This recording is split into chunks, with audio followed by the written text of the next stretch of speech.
Corona की दूसरी लहर के बाद अब कॉटन इंडस्ट्री में एक बार फिर से रौनक देखने को मिली है। अर्थव्यवस्था पटरी पर आ रही है।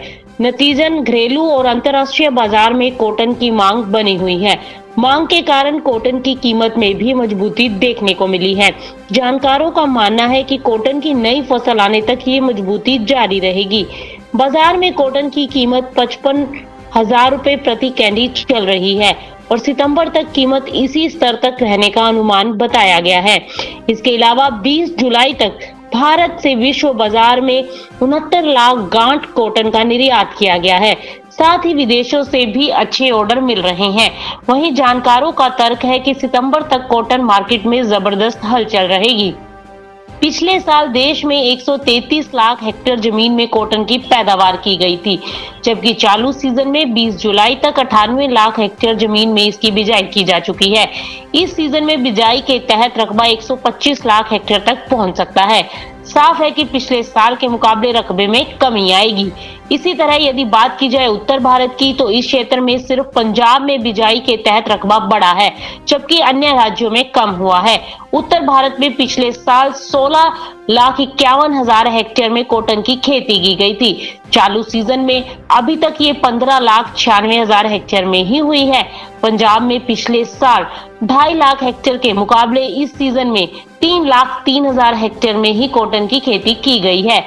जानकारों का कहना है कि कॉटन वर्ष 2010-11 में भी कॉटन की कीमतों में जबरदस्त उछाल देखने को मिला था। तब कॉटन के दाम 66,000 से 67,000 रुपए प्रति कैंडी तक पहुंच गए थे। उसके 10 साल बाद अब इस साल कॉटन में तेजी देखने को मिली है।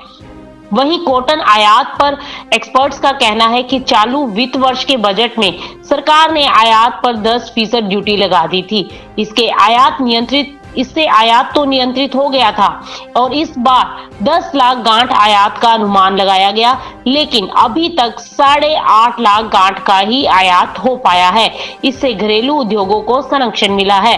केवल विशेष किस्म के कॉटन का ही आयात किया जा रहा है। अभी कॉटन मार्केट आगे मजबूत रहेगी, ऐसा एक्सपर्ट्स का मानना है। वहीं इस बार मांग में मजबूती का असर भी बाजार में देखने को मिला है। कॉटन के कारण कॉटन यार्न भी तेज हुआ है। वहीं 6 महीने पहले 275 रुपए प्रति किलो में मिलने वाला कॉटन यार्न आज 305 रुपए प्रति किलो तक पहुंच गया है। कोविड के बाद देश में 50,000 के करीब नए स्पैंडल लगे हैं। इसके कारण भी मांग बढ़ी है। दूसरे चीन से भी लगातार कॉटन और धागे की मांग की जा रही है और इस सीजन में निर्यात को बूस्ट मिलता दिखाई दिया है। ऐसे में जानकार मान रहे हैं कि अभी सितंबर तक कॉटन की कीमतें तेजी के साथ कारोबार करती दिखाई देंगी। Bureau report, market times TV.